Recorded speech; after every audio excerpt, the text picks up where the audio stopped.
आशा करता हूँ आप सब बहुत अच्छे होंगे। मेरा नाम है सिद्धांत अग्निहोत्री। स्टडी ग्लोस पे आपका बहुत बहुत स्वागत है। ये क्या है भाई? ये न्यूकॉव, ये नया टाइप ऑफ कोरोना वायरस आ गया है। गजब। तो कंबाइंड एनसीईआरटी, सबसे पहले तो हमारी रिपब्लिक डे सेल चालू है, तो आपको रिपब्लिक कोड यूज करना, एक्स्ट्रा 25% ऑफ है। दूसरी चीज है हिस्ट्री, पॉलिटी, ज्योग्राफी और इकोनॉमिक्स एक और है।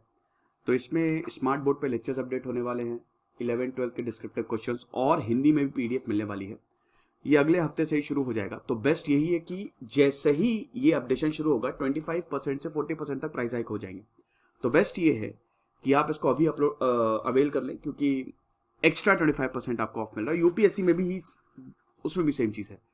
तो बढ़िया, अगर आप यूपीएससी की तैयारी करें, हिंदी माध्यम से हैं, तो आप बिल्कुल हमारे कोर्सेज को अवेल कर सकते हैं।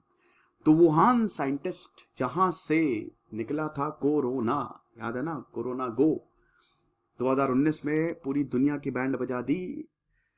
तो अब नए टाइप ऑफ कोरोना वायरस न्यूकॉव, अब ये भी साउथ अफ्रीका से आया है। ये बता रहे वुहान के साइंटिस्ट कि भैया इनका डेथ रेट काफी हाई है। समझिए कि हर 3 में से एक इंसान मर सकता है। रशियन न्यूज एजेंसी स्पुतनिक ने इसको शेयर किया है। ठीक है, तो ये टीम ऑफ साइंटिस्ट है जिन्होंने इसको, ये नए तरीके के कोरोना वायरस जिसका नाम रखा है न्यूकॉव, इसको डिस्कवर किया है। अभी कुछ भी नहीं, ना ही ये वेरिएंट अंडर इन्वेस्टिगेशन है, ना ही ये वेरिएंट ऑफ कंसर्न है, क्योंकि चाइना की बात है। चाइना के बात पे हम बिल्कुल भी भरोसा नहीं कर सकते। वैसे बताया है कि भाई देखो, ये तो एनिमल पॉपुलेशन में होता है, मतलब जानवरों में इस वायरस को पाया जाता है। ये कोई नया नहीं है भाई। जब मिडिल ईस्टर्न कंट्रीज में 2012-2015 में सार्स मर्स फैला था ना, तो वहां पे ये पाया गया था। और बेसिकली ये बैड पॉपुलेशन में पाया जाता है। जो चमगादड़ों की पॉपुलेशन होती है ना साउथ अफ्रीका की, उसमें पाया जाता है। अभी तक यही था कि बस जानवरों में, लेकिन अब ऐसा बताया जा रहा है कि अरे बाप रे, ये तो इंसानों में भी हो सकता है।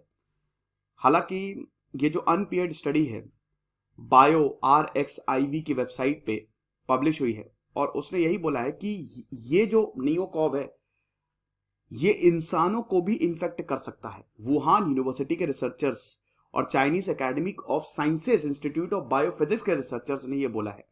कह रहे हैं कि भाई सिर्फ और सिर्फ एक ही म्यूटेशन चाहिए। सिर्फ एक म्यूटेशन से ये वायरस जो है ह्यूमन सेल में इन्फिल्ट्रेट कर जाएगा। यानी कि फिलहाल अभी तो पॉसिबिलिटी कम है।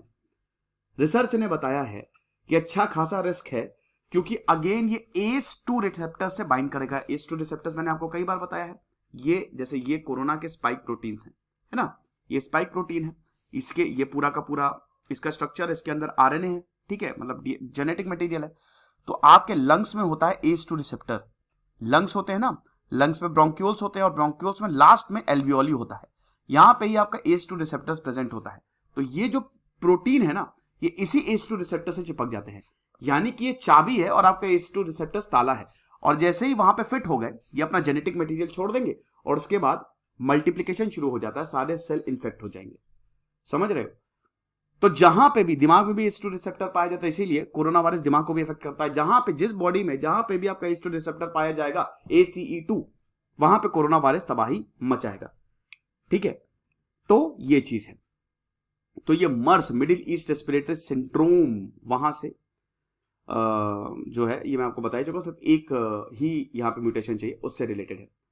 तो अब बताया जा रहा है कि neither antibodies not protein molecules produced by people with respiratory diseases और who have been immunized can protect against nCoV. सबसे डेंजरस बात तो ये है कि यहाँ पे ना ही एंटीबॉडीज, जैसे कोविड हो गया, एंटीबॉडीज आ गई, है ओमिक्रॉन हो गया, हम तो इम्यून हो गए, मजा आ गई, दुनिया भर की इम्यूनिटी हमारे अंदर आ गई, कुछ भी होगा अब नहीं होगा। यस, लेकिन मत भूलो, चाहे कितनी भी वैक्सीन लगवा लो, चाहे कितनी भी एंटीबॉडीज भर लो अपने अंदर या आ जाए, इससे नहीं बचा सकती। न्यूकॉव बहुत खतरनाक है, तो थोड़ा सा खतरा इसलिए भी ज्यादा है। तो अब यही बताया कि भाई हर तीसरा में से एक इंसान, टाटा बाय बाय खत्म। तो ये वुहान के साइंटिस्टों ने बोला है। फिर उसके बाद बोला है कि भाई देखो, पोटेंशियल कॉम्बिनेशन जो है उसमें दिक्कतें काफी ज्यादा हैं, ट्रांसमिशन रेट भी ज्यादा है, सिर्फ मौत नहीं। जैसे डेल्टा वायरस ने तो बहुत बुरी हालत की थी, ट्रांसमिशन रेट भी इसका ज्यादा है। तो experts from the Russian state virology and biotechnology research centre, उन्होंने एक स्टेटमेंट थर्सडे को जारी किया था। सिंपल ब्रीफिंग दी थी न्यूकॉव के बारे में। और उसके बाद ये भी बोला गया है कि भाई देखो, हमको पता है, डेटा हमारे पास आ रहे हैं, चाइनीज रिसर्चर्स ने भी डेटा जो है वो आ गया है न्यूकॉफ का। अभी it is not emergence of a new corona virus capable of actively spreading amongst human, that's it. Main चीज ये है कि अभी ये इतना बड़ा इशू नहीं है, ना ही ये इंसानों में जा रहा है, पोटेंशियल रिस्क है, सबसे बड़ी बात ये है।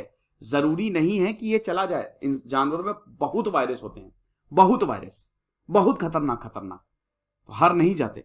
तो हो सकता है ये चला जाए अगर म्यूटेशन होगा तो, समझ रहे हो।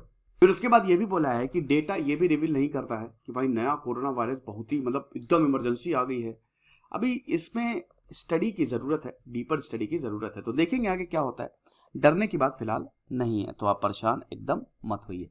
ओके, खुश रहिए, पढ़ते रहिए। दिस इज सिद्धांत Agnihotri signing off. Actually China का कुछ भी दिक्कत है ना, मतलब बहुत डर लगता है कि अबे यार चाइना तो यार कुछ भी कर देगा, तो यही चीज़ है।